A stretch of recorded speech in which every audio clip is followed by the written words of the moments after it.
we'll analyze Guy de Maupassant's short story, An Uncomfortable Bed, and we'll specifically be looking at setting, characterization, and irony, and our goal will be to choose one of our elements and talk about how it builds the story's central idea.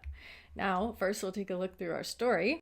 You can see, if the story was published in 1909, but the author died in 1893, we would say this story would be published in post-mortem. Either one of his friends or family members found the text and then published it after his death. And considering he was a French author, we could say this would be the late 1800s, early 1900s for our setting. Typically, when you have a story and you're unsure of the setting, you could, unless it was a science fiction story, you can always assume it was written sometime around when the author was alive. That was when they set their story, unless they specify otherwise. And some of the terms in this story, one of the first ones, we have a chateau, which is important for our setting, because basically a chateau would just be the French word for mansion or palace. So right away, we learn that our narrator is going on a hunting trip or a hunting excursion with his friends. So we could assume that the narrator and his friends are wealthy, because specifically we might have said, well, it's not necessarily that he's wealthy, but if his friends are really wealthy, we would assume that during this time period, there wasn't a lot of hanging out with people outside your own social class or social circle. So we would say the narrator probably wealthy himself. And right away, we learn he has a conflict of sorts. Well, we don't know if it's, at first, it doesn't seem like it is a conflict to him, because he states that all his friends were fond of practical jokes. I do not care to know people who are not. So right away, we learn that him and his friends like to make jokes on each other at each other's expense. But it does seem to fill him with a lot of anxiety here. He is saying, I thought, here are people who have more than their share of amusement, and apparently without reason. They must have planned some good jokes. Assuredly, I am to be the victim of the joke. So immediately we start to realize that this narrator is paranoid, anxious, somewhat self-conscious that he thinks his friends are planning a prank against him. And the other part, he says, I scented a practical joke in the air as a dog scents game. And in this case, game would be animals that you go and hunt. So like deer, fox. I guess you could really call a lion anything you're hunting for sport or fun or food. Whereas livestock would be the opposite of game because cows and chickens are just bred to be there. So game, this would be, he can scent like a dog would smell a fox or whatever bird a dog would be after. That's what he's referencing here. This would be a simile. And it shows that his suspicions are rising and rising. And as we go on, then he gets into his room and he certainly can't relax because he's considering, he believes he hears his friends laughing out in the hall. He's looking all around the room to see if there's anything that would lead to a prank. And we notice that the room, it has all these candles there because obviously this is having pre-electricity. And he's inspecting every article, one after the other. He went over to the window. The shutters, large wooden doors were open. I shut them with great care. So at this point, he feels like his friends might be coming through the window to do something to him. And as he's looking around his room, he makes up his mind to rearrange things so that he doesn't think his friends would be able to come in and do something.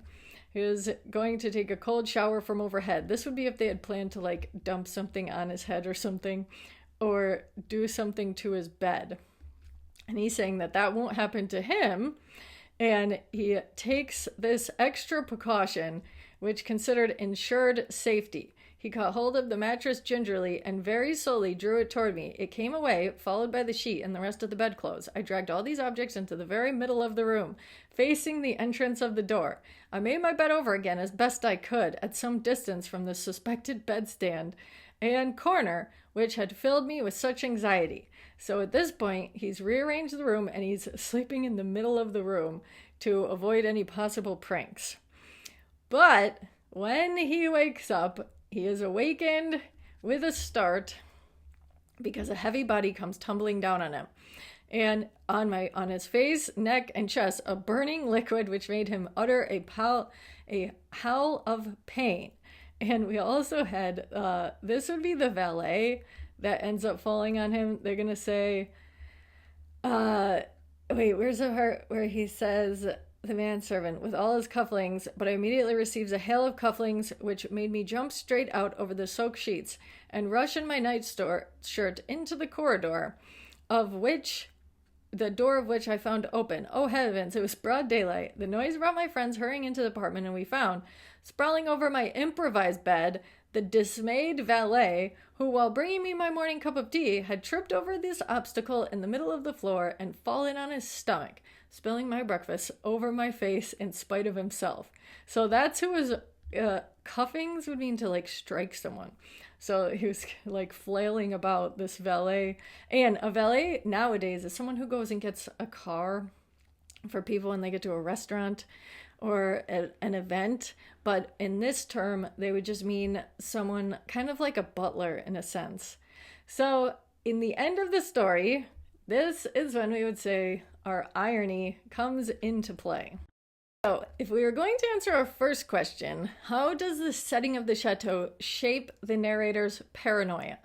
You could write a lot of things here. We could say the fact that the house is really large and there's a lot of places that could be set up to trick him. We could say it's him arriving by himself and his friends were already there. So, when you look at it in the context of his friends were already there, he feels as though they had been plotting something against him.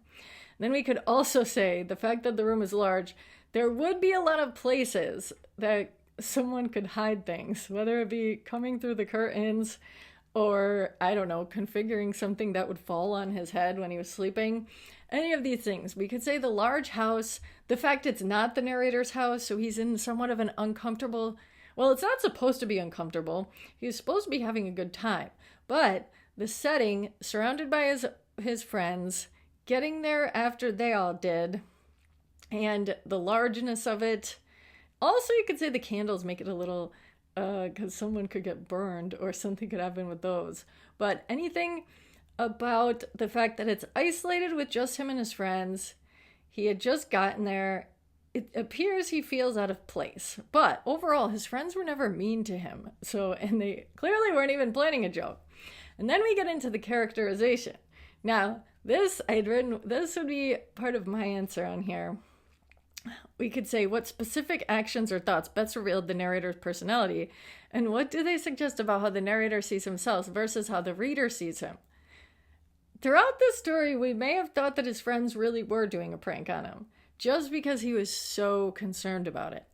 But in my opinion, and you could have many opinions of the narrator, but I might say that he comes off as somewhat of a hypocrite, because he claims to us that he loves pranks so much, and he wouldn't hang out with people unless they were pranksters. However, his actions of being totally paranoid and definitely preoccupied by the idea of being pranked, I might say he's somewhat of a hypocrite.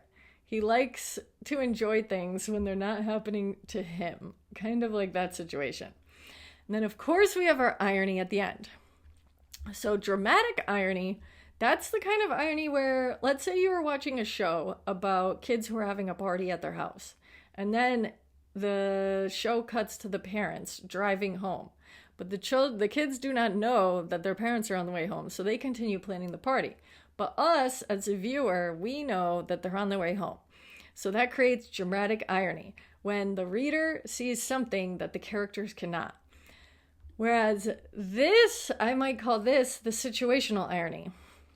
Because we might have thought that their friends were going to prank him, only because he was so concerned. But in the end, he ends up pranking himself because he takes such precaution to avoid being pranked that the opposite outcome occurs. So we would say this is an example of situational irony. You don't have to know the type of irony unless you're getting asked it specifically, but you should know there are actually 3 types. You have verbal irony as well when someone's being sarcastic. So you could specifically say it's a situational irony, or you could just explain the irony in general. And in this case, I might say something like, the story is ironic because the narrator goes through great lengths to avoid being pranked. However, he ends up pranking himself. Actually, the valet, too, had another situation that wasn't very nice. And now here we would get to our central idea part. So in a central idea, you're just making a statement about what the story says. You actually don't have to say about practical jokes. Like, for example, you could say that this story shows that sometimes friends take things too far. Well, that one has to do with the practical joke. You could say the story shows how people can have trouble adjusting to new surroundings. But really, you would have to, with the story like this, the central idea most definitely would surround something with practical jokes. So, your first sentence, I always start with, if he died in 1993, but that one's saying 1993. So I might just say, we'll say published in the late 1800s, but the ironic tale still holds meaning for readers today. So this is letting readers know that yes, this is a very old story, but it has meaning and humor today. We could say holds humorous meaning, because definitely whatever you'd want to add, but this would be considered your introduction sentence to grab your reader or grader's attention. And you want to have the author's name and the story. I like to add the date of publication if it's available to you, because sometimes you might be writing one of these on a test, and then you wouldn't know when the story was published. But if you have access to find that out, I think it's always good to put in. And then we gave a very brief summary of the story, focusing on the part of him being getting pranked, focusing on his paranoia, because we're going to use irony I used irony for this. So here I say, the narrator rearranges all the furniture in his room in order to avoid being pranked.